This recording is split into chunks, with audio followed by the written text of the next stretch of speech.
Hey guys, welcome to our fourth installment of these live Instagram shows of cooking lesson stuff.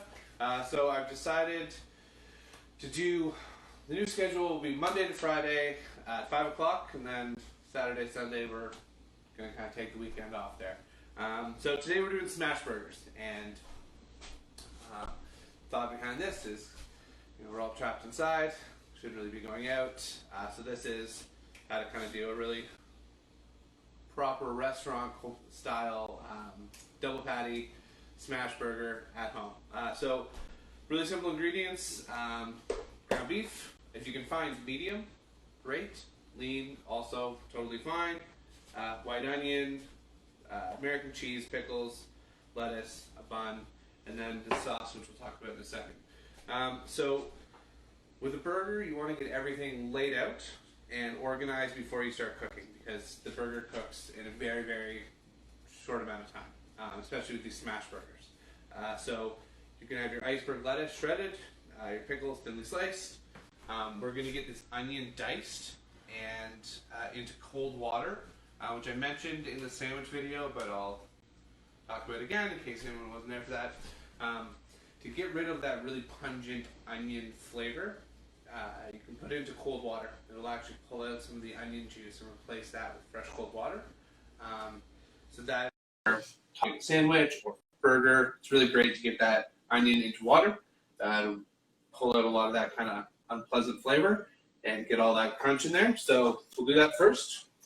And I like a dice on my onion. I used to go slices, but shout out to Chef Josh at Company Bar there where I work. He got me onto the diced onion. McDonald's does it, and I think it's the sneaky best part of a McDonald's burger is their diced onions. So take advantage of this to go over how to do a very rough dice on an onion. I'm sure you guys have all seen this before, but we'll do it again. So there's a lot of times you'll see people kind of cut in here and then slice like this. I find it safer to take your knife and then you're just going to push it through. So instead of cutting towards yourself, you're just slicing. And 2 slices is enough because we're just doing a pretty rough dice. Then you're just coming in from the top, cutting almost back to the onion.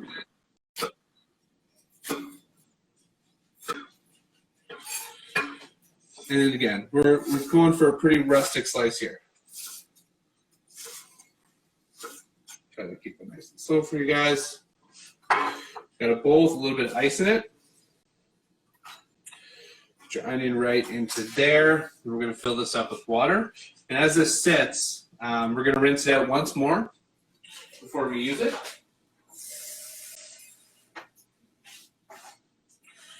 And that's going to pull out, kind of give it a little mix around there.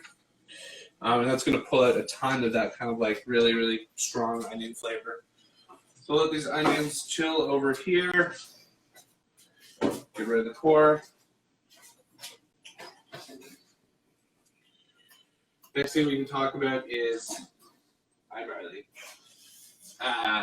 making your patties. So this is a smash burger. So if you were working in a diner or a restaurant, you have a large flat top.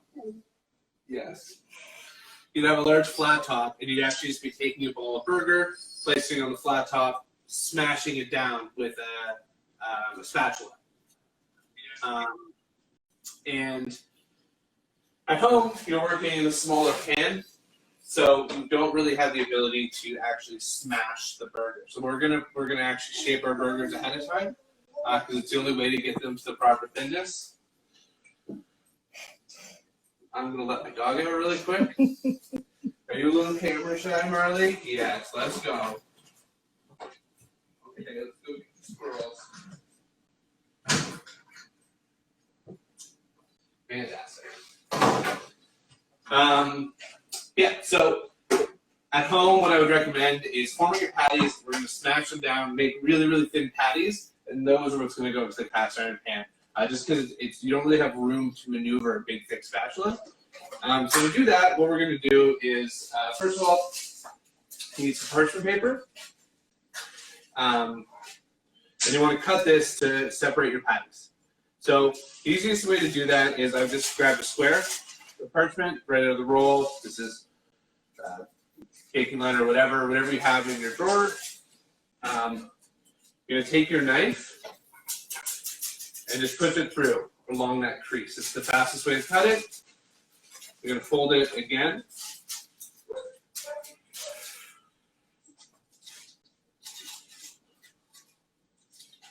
Get in the middle, push it through, and now you have 4 squares. You're going to cut however many. We're just making 1 burger right now. That's the fastest way to divide a piece of parchment paper. So we go there. This isn't weighed out. This isn't measured or anything. This is just kind of leftover ground beef I had from a tomato sauce I made. You're just going to make balls roughly 2 ounces, somewhere in there. Again, it doesn't really matter. You want them fairly small, though. Somewhere about that size. Size of a small tangerine or orange. It's not really going to matter. You're going to place that onto the parchment paper. Place another parchment on top. Then you're going to grab a plate. And the only important aspect to this is that the bottom of the plate shouldn't have any ridges on it, ideally. You want it smooth, so you can really, really get the force in the ridge of the plate isn't hitting the cutting board. You're going to get down there, good amount of pressure on there. You're going to end up with a nice, thin, beautiful patty. And then for there, put that off to the side, take that other parchment, put it down, portion it your other patty.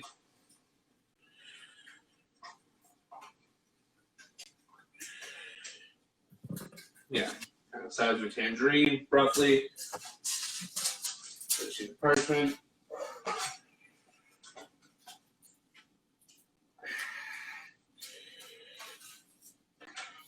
Perfect. Okay.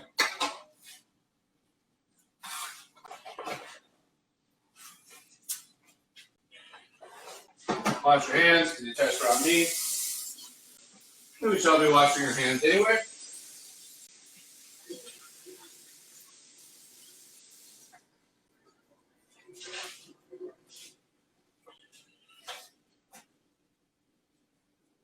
And you'll notice, I'm just going to wash my cutting board real quick.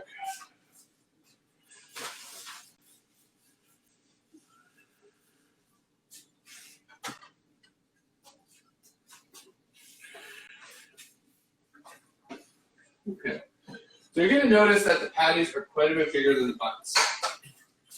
Now this is on purpose. Remember how we talked about meat contracting, pulling in? So you want to make your burgers roughly 15 to 20%-ish bigger than your buns. So when they cook them and they shrink in, the goal is that this patty will end up perfectly sized to this bun. So you can kind of see the ratio. It's bigger. If it's not perfect, that's okay. If it's a little bit overhung, it's fine. If it's a little bit smaller, that's fine. But just definitely make your smashed patties larger than whatever bun you're using, so to account for that shrinkage. So I'm going to get my patties over here. The next step is getting our bun toasted. Very critical stage for the integrity of the burger. So the goal of the burger, for me, when I think of a really good burger, is something that by the end of it, I'm still holding on to something. If I end up and the bun has fallen apart, all the toppings are on my plate, it's just kind of disintegrated, no integrity, that's a failure. You're fighting a lot of kind of moving components. Your patty should be juicy, there's a lot of cheese, there's sauce, there's wet vegetables. So if your bun is not really nicely toasted, you're kind of, you've lost from the get-go. And the likelihood of you having a nice burger at the end of the day is pretty slim. So get some nice tempered butter. If you don't have a butter dish, I recommend finding some in-laws that have really good taste in butter dish, sending them to Valley Village and having them buy you a very old, expensive butter dish by accident and then complaining until they give it to you is my recommendation for having one of these on hand. If not, just go to Valley Village yourself and get a butter dish. But you really want tempered butter so it spreads really smoothly. And again, we're making burgers here, guys, so you want to go generous with the butter. You want a thick layer because that's how you're going to get a really strong, nice and toasted bun. And we're not making a salad, so just use some butter. You're already eating a hamburger. That's a little hot, so I wouldn't pull that off the heat. See how that immediately toasted on there? My pan was too hot. That should have taken a couple minutes before that happened. So, not a big deal. I'm just going to pull it off the heat for a second, right?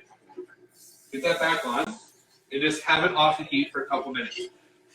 A big thing people forget is you can adjust the heat through here, right? You can adjust the heat by pulling your pan off your element, right? Your pan is not locked onto the tip. If it's too hot, the fastest way to drop it is just to pull it off the heat. You've got a whole working spot on your stove. Use that whole area. And then you can use a knife or a spatula, whatever you have, but just really make sure.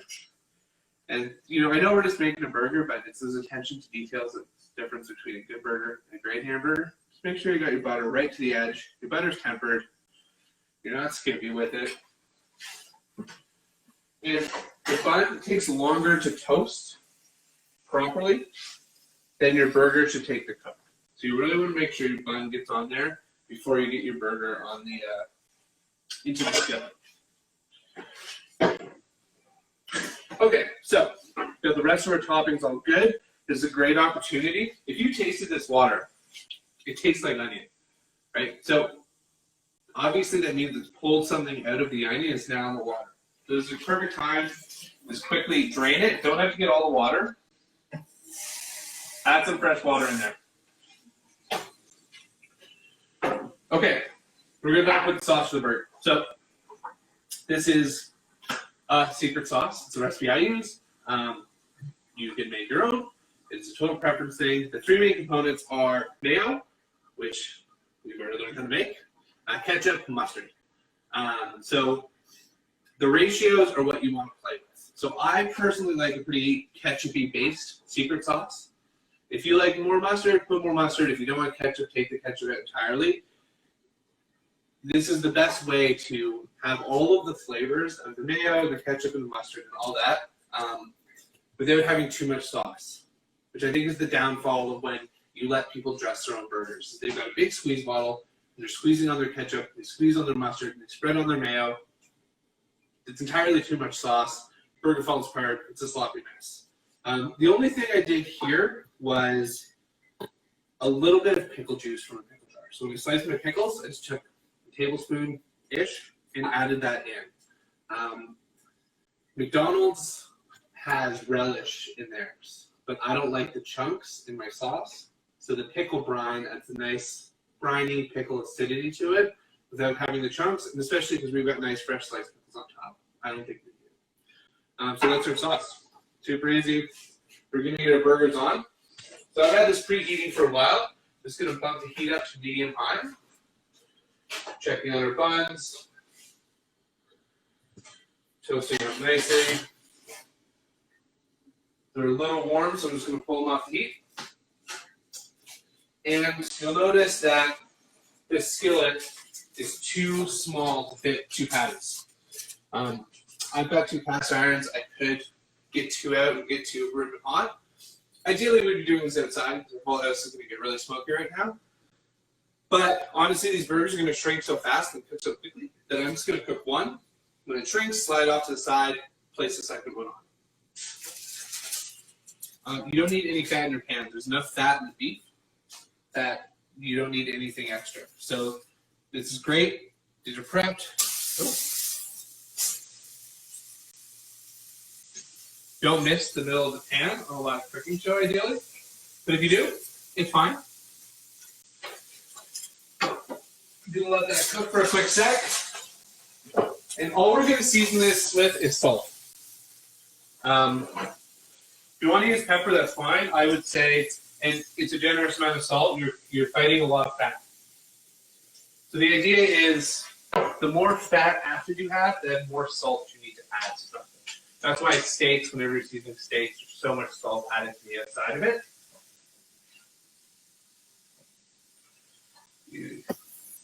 Starting to get some really nice color on there. Nice dark on the edges, that's fine. That's not burnt. That's just nicely, deeply toasted. And just move them around. There's going to be spots on your buns that aren't getting toasted. You're going to slide them around. Let them go. So I just seasoned with salt, and you're cooking this entirely on one side, basically. The idea is you want to build as much caramelization on a thin patty as possible. So you don't need to worry about, if you divide up your cooking time with two sides, you're going to end up with a gray patty on two sides.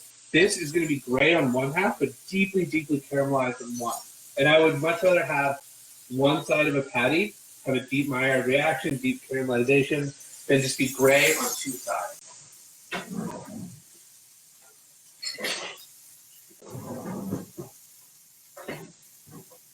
So you know you're here, you're smelling it. You should smell like you're grilling a steak in here. Now this is getting small enough, you can see how much it's shrunk. Partially also because I lost some, because I missed when I hit the pan. So we're ready to flip this guy, and we're going to put our other one in. So, flipping. Don't come in like this initially.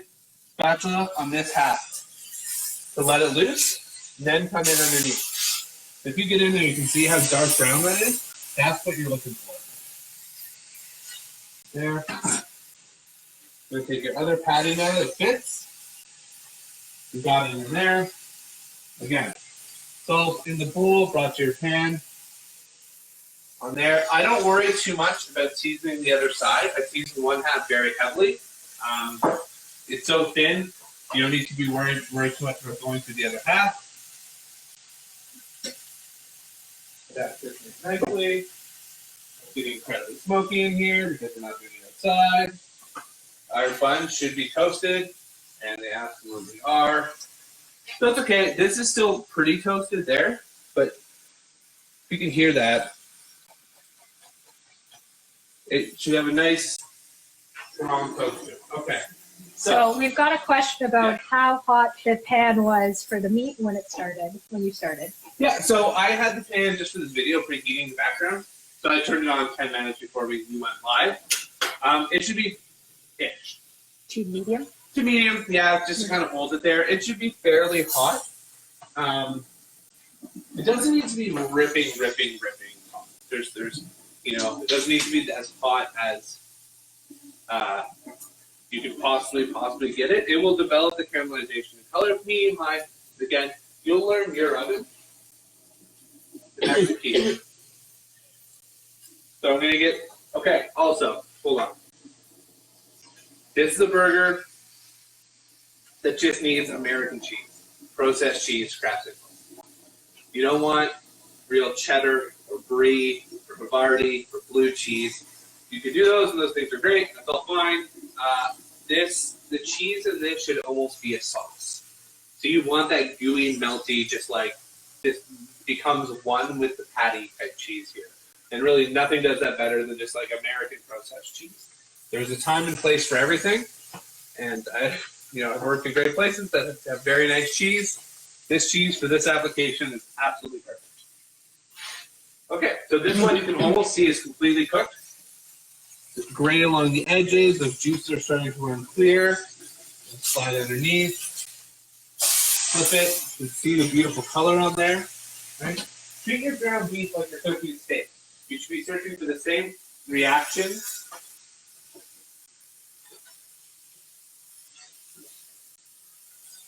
Patty that up. All right, let's roll the burger here before the fire department comes and bring the kitchen. Okay, so sauce, always on the bun. This is the glue that holds all your ingredients down together. Be liberal with the sauce. There's only one, right? This is your mayo. This is your mustard. This is your ketchup. Your next topping is your onions. Drain them some of their water. Be generous with this again. There's not a lot of ingredients on this. Every ingredient should have a purpose. This burger is cooked. Onto a fresh plate. Honestly, I would normally just use the beef plate, but people are watching. Smoky pan. It's the oven. Deal with that situation. Okay, so sauce, top and bottom. Lettuce, shred it. Now we shred it because what I find is when you have slices of lettuce, they just become a slide for the burger to slide off of. Now we have a beautiful smoky ambiance in here. It's like an Instagram filter. Pickles. Let's take a second and put them right down to the edge. Every bite should be the exact same thing in this, right? And a nice, thick, generous layer of pickles. As I said before, there's not a lot of ingredients. Every ingredient should play its part perfectly. Okay, patty's on. You can see the size has shrunk. So we're looking at the exact same size patty as the bun. Bun goes on. And you would be proud to serve that at any diner that I would be happy to go with. Yeah, guys. This is our smoky burnt out kitchen. Tyler's dying behind the camera. She can barely see. She was trying not to cough this whole time. But do this on a grill, outside, not in your house. But we have to do it in our house because that's what's going on. But this is a fantastic Smashburger at home. I was looking at the stove because I didn't turn off the burners, because I never do. And yeah, get cooking, guys. If you cook a burger, tag me in it. And #CookWithChase. I'll see you tomorrow.